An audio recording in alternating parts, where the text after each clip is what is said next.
ಕರ್ನಾಟಕದಲ್ಲಿ ಮೊನ್ನೆ ನಡೆದಂತ ಪಾರ್ಲಿಮೆಂಟ್ ಚುನಾವಣೆಯಲ್ಲಿ ಕರ್ನಾಟಕದಲ್ಲಿ ಜೆಡಿಎಸ್ ಮತ್ತು ಬಿಜೆಪಿ ಮತ್ತು ಜೆಡಿಎಸ್ಸಿನ ಈ ಒಂದು ಹೊಂದಾಣಿಕೆಯಿಂದ ಕರ್ನಾಟಕದಲ್ಲಿ ಇವತ್ತು ಒಂದು ಅಭೂತಪೂರ್ವವಾದಂಥ ಜಯವನ್ನ ರಾಜ್ಯದ ಜನ ಕೊಟ್ಟಿದ್ದಾರೆ. ಅದಕ್ಕೋಸ್ಕರ ಇವತ್ತು ನಮ್ಮ ಎಲ್ಲ ಲೋಕಸಭಾ ಸದಸ್ಯರಿಗೆ ಬಿಜೆಪಿ ಜೆಡಿಎಸ್ ಪರವಾಗಿ ಅಭಿನಂದನೆಗಳನ್ನ ಸಲ್ಲಿಸುವಂತ ಕೆಲಸವನ್ನ ಇವತ್ತು ನಾವು ಮಾಡ್ತಾ ಇದ್ದೀವಿ.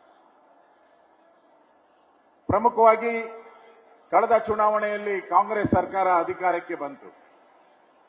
136 ಜನ ಶಾಸಕರನ್ನ ಕಾಂಗ್ರೆಸ್ ಪಾರ್ಟಿ ಹೊಂದಿದ್ರೂ ಸಹ ಇವತ್ತು ನಡೆದಂತ ಚುನಾವಣೆಯಲ್ಲಿ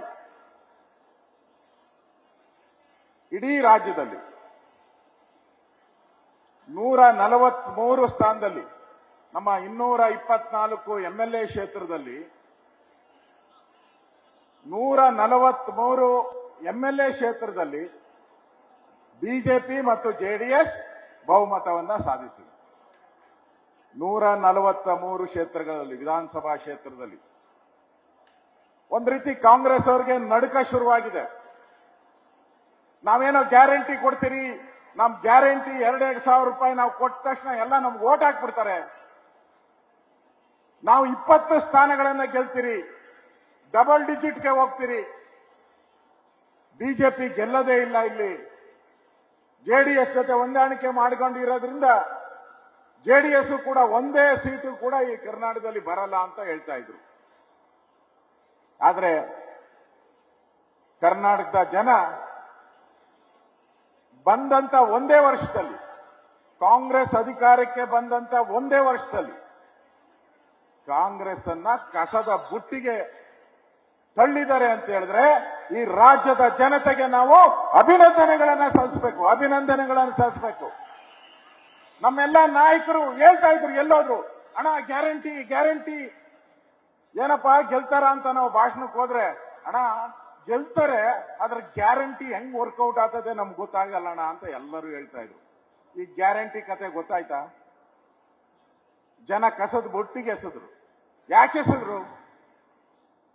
ಈ ಗ್ಯಾರಂಟಿ ಬೋಗಸ್ ಗ್ಯಾರಂಟಿ, ಧೋಕಾ ಗ್ಯಾರಂಟಿ, ಸಿದ್ದರಾಮಯ್ಯನವರ ನಾಟಕದ ಗ್ಯಾರಂಟಿ ಇದು.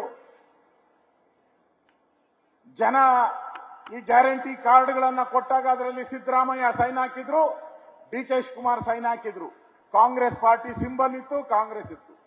ಜನ ಏನ್ ತಿಳ್ಕೊಂಡ್ರು, ಇದು ರಾಹುಲ್ ಗಾಂಧಿ ಕೊಡ್ತಾರೆ, ಕಾಂಗ್ರೆಸ್ ಪಾರ್ಟಿಯವರು ಕೊಡ್ತಾರೆ ಅಂತ ತಿಳ್ಕೊಂಡಿದ್ರು. ಜನಕ್ಕೆ ಗೊತ್ತಿರಲಿಲ್ಲ ಪೆಟ್ರೋಲ್ ಮೇಲೆ ತೆರಿಗೆ ಹಾಕ್ತಾರೆ, ವಿದ್ಯುತ್ ಶಕ್ತಿ ತೆರಿಗೆ ಹಾಕ್ತಾರೆ, ಹಾಲಿನ ಮೇಲೆ ತೆರಿಗೆ ಹಾಕ್ತಾರೆ, ಮನೆ ತೆರಿಗೆ ಆಗುತ್ತೆ. ಜನಕ್ಕೆ ಗೊತ್ತಿರಲಿಲ್ಲ. ಆಲ್ಕೋಹಾಲ್ ಮೇಲೆ ಒಂದು ಕ್ವಾರ್ಟರ್ಗೆ 50 ರೂಪಾಯಿ ತೆರಿಗೆ ಹಾಕಿದ್ರು. ಈಗ ಜನಕ್ಕೆ ಅರ್ಥ ಆಯ್ತು, ಈ ಸಿದ್ದರಾಮಯ್ಯನವರು ಬಡ್ಜೆಟ್ ಮಂಡನೆ ಮಾಡಿದ್ರಲ್ಲ, ನಾವು ವಿಧಾನಸಭೆಯಲ್ಲಿ ನಾವು ಮತ್ತು ಜೆಡಿಎಸ್ ಹೇಳಿದ್ರಿ ಇದು ಬೋಗಸ್ ಬಡ್ಜೆಟ್ ಅಂತ. ಈಗ ಜನಗಳಿಗೆ ಅರ್ಥ ಆಯ್ತು ಇದು ಬೋಗಸ್ ಬಡ್ಜೆಟ್ ಅಂತ. ಜನ ಇವತ್ತು ಈ ಸರ್ಕಾರದ ವಿರುದ್ಧವಾಗಿದ್ದಾರೆ. ಜನ ಕಾಂಗ್ರೆಸ್ ಅನ್ನ ನಂಬುವಂತ ಸ್ಥಿತಿಯಲ್ಲಿಲ್ಲ. ಇವತ್ತು ಮತ್ತೊಮ್ಮೆ ನರೇಂದ್ರ ಮೋದಿ ಈ ದೇಶದ ಪ್ರಧಾನಿಯಾಗಿದ್ದಾರೆ. ಮತ್ತೊಮ್ಮೆ ನರೇಂದ್ರ ಮೋದಿ. ನಮ್ದು 2 ಅಜೆಂಡಾ ಇತ್ತು. ಒಂದು, ನರೇಂದ್ರ ಮೋದಿ 3ನೇ ಬಾರಿಗೆ ಪ್ರಧಾನಮಂತ್ರಿ ಆಗಬೇಕು, ಮತ್ತೆ 400 ಸೀಟುಗಳು ದಾಟಬೇಕು ಅಂತ. ಆದ್ರೆ ಒಂದು ಈಡೇರಿದೆ, ಒಂದು ಈಡೇರಿಲ್ಲ. ಆದ್ರೆ ಪ್ರಧಾನಮಂತ್ರಿ ನರೇಂದ್ರ ಮೋದಿ ಅವರು ಆಗಿರೋದು ನಮಗೆ ಸಂತೋಷ ತಂದಿದೆ, ಖುಷಿ ತಂದಿದೆ. ದೇಶದಲ್ಲಿ ಒಂದು ಬದಲಾವಣೆಯನ್ನ ತರುವಂತಹ ದೃಷ್ಟಿಯಿಂದ ಮತ್ತೆ ನರೇಂದ್ರ ಮೋದಿ ಅವರ ನೇತೃತ್ವದಲ್ಲಿ ನಾವೆಲ್ಲರೂ ಹೋರಾಟ ಮಾಡೋಣ.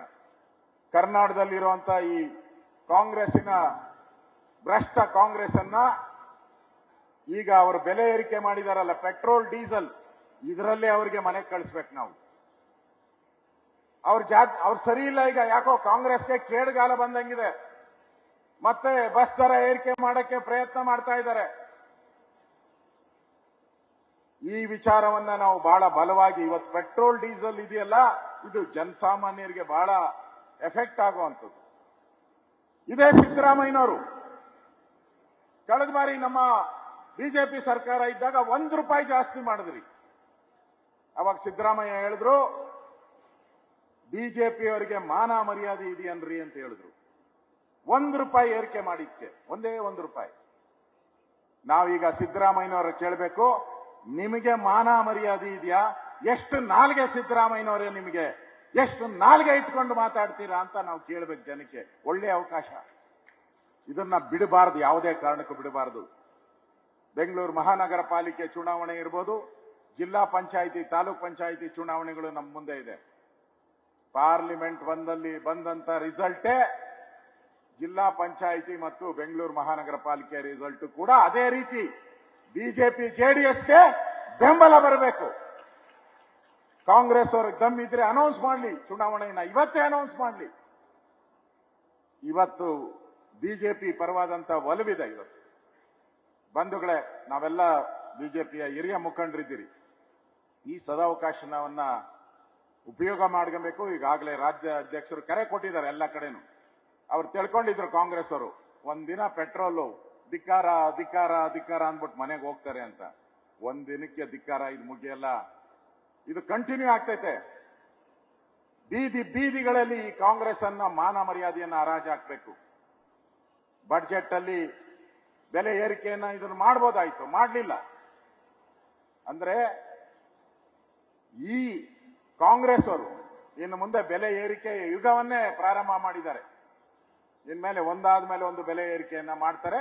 ನಾವು ಇದಕ್ಕೆ ತಯಾರಾಗಿರ್ಬೇಕು, ಹೋರಾಟ ನಮ್ಮ ಗುರಿಯಾಗಬೇಕು ಅನ್ನೋ ಒಂದು ದೃಷ್ಟಿಯಿಂದ ನಾವು ಈ ಕೆಲಸವನ್ನ ಮಾಡೋಣ. ಇವತ್ತು ನಮ್ಮ ಕರ್ನಾಟಕದ ಪರವಾಗಿ ನಮ್ಮ 19 ಲೋಕಸಭಾ ಸದಸ್ಯರು ಆಯ್ಕೆಯಾಗಿದ್ದಾರೆ. ಕೇಂದ್ರದಲ್ಲಿ ರಾಜ್ಯದ ಪರವಾಗಿ ಧ್ವನಿ ಎತ್ತಿ ಕೇಂದ್ರದ ಹಲವಾರು ಯೋಜನೆಗಳನ್ನ ರಾಜ್ಯಕ್ಕೆ ತರುವಂತ ಪ್ರಯತ್ನಗಳನ್ನ ಮಾಡ್ತಾರೆ. ಯಾಕೆಂದ್ರೆ ಕರ್ನಾಟಕದಲ್ಲಿರುವಂತ ಕಾಂಗ್ರೆಸ್ಸಿನ ನಾಯಕರ ಮಕ ನೋಡಿ ಕೇಂದ್ರದಲ್ಲಿ ದುಡ್ಡು ಕೊಡುವಂತ ಪರಿಸ್ಥಿತಿ ಇಲ್ಲ, ಯಾರು ಕೊಡಲ್ಲ. ಇವ್ರ ಮಕ ನೋಡಿದ್ರೆ ಸಿದ್ದರಾಮಯ್ಯ, ಡಿ.ಕೆ. ಶಿವಕುಮಾರ್ ಮಕ ನೋಡಿದ್ರೆ ಯಾರು ದುಡ್ಡೇ ಕೊಡಲ್ಲ. ಆದ್ರೆ ನಮ್ಮ ಲೋಕಸಭಾ ಸದಸ್ಯರು ರಾಜ್ಯಕ್ಕೆ ಬರಬೇಕಾದಂತ ಅನುದಾನಗಳನ್ನ, ಈಗಾಗಲೇ ಬಹಳಷ್ಟು ಅನುದಾನ, ನಾನು ಮೊನ್ನೆ ಬಡ್ಜೆಟ್ ಅಲ್ಲೂ ಮಾತಾಡಿದೆ. ಮನಮೋಹನ್ ಸಿಂಗ್ ಇದ್ದಾಗ ಏನು ಹಣ ಬಂದಿತ್ತು, ಅದಕ್ಕೆ 4 ಪಟ್ಟು ಹಣವನ್ನ ನರೇಂದ್ರ ಮೋದಿಯವರ ಸರ್ಕಾರ ನಮ್ಗೆ ಕೊಟ್ಟಿದೆ. ಹೆಚ್ಚು ಅನುದಾನವನ್ನ ಕೊಟ್ಟಿದೆ. ಆದ್ರೆ ಈ ಸರ್ಕಾರ ಲೂಟಿ ಮಾಡ್ತಾ ಇದೆ. ಇದನ್ನು ನಾವು ಜನಕ್ಕೆ ತಿಳಿಸುವಂತ ವ್ಯವಸ್ಥೆ ಆಗಬೇಕು. ಮತ್ತೊಮ್ಮೆ ನಾನು ಇವತ್ತು ರಾಜ್ಯದಿಂದ ಆಯ್ಕೆ ಆಗಿರ್ತಕ್ಕಂಥ ಎಲ್ಲ ಲೋಕಸಭಾ ಸದಸ್ಯರು ಅವರಿಗೆ ಇರ್ತಕ್ಕಂಥ 5 ವರ್ಷ ಅವಧಿಯಲ್ಲಿ ಕರ್ನಾಟಕದ ಪರವಾಗಿ, ಕನ್ನಡಿಗರ ಪರವಾಗಿ ಕೆಲಸ ಮಾಡಿ ಅಭಿವೃದ್ಧಿಯನ್ನ, ಯಾವ ರೀತಿ ಮೋದಿಯವರ ಅಭಿವೃದ್ಧಿಯನ್ನ ತರ್ತಾ ಇದ್ದಾರೆ, ಆ ಅಭಿವೃದ್ಧಿಯನ್ನ ಕರ್ನಾಟಕಕ್ಕೆ ತರಬೇಕು ಅನ್ನೋ ವಿನಂತಿಯನ್ನ ಮಾಡಿ, ಮತ್ತೊಮ್ಮೆ ನಮ್ಮೆಲ್ಲ ಲೋಕಸಭಾ ಸದಸ್ಯರು ಆಯ್ಕೆ ಆಗಿರುವಂತಹ 19 ಲೋಕಸಭಾ ಸದಸ್ಯರಿಗೆ ನಿಮ್ಮೆಲ್ಲರ ಪರವಾಗಿ ಅವರಿಗೆ ಚಪ್ಪಾಳೆ ತಟ್ಟೋ ಮುಖಾಂತರ ಅಭಿನಂದನೆಗಳನ್ನ ತಿಳಿಸ್ತಾ ಇದ್ದೀನಿ. ಧನ್ಯವಾದಗಳು. ಭಾರತ್ ಮಾತಾ ಕಿ. ಧನ್ಯವಾದ. ನ್ಯೂಸ್ ಫಸ್ಟ್, ನಿರ್ಭೀತಿಯಿಂದ ನಿಮ್ಮ ಪರವಾಗಿ.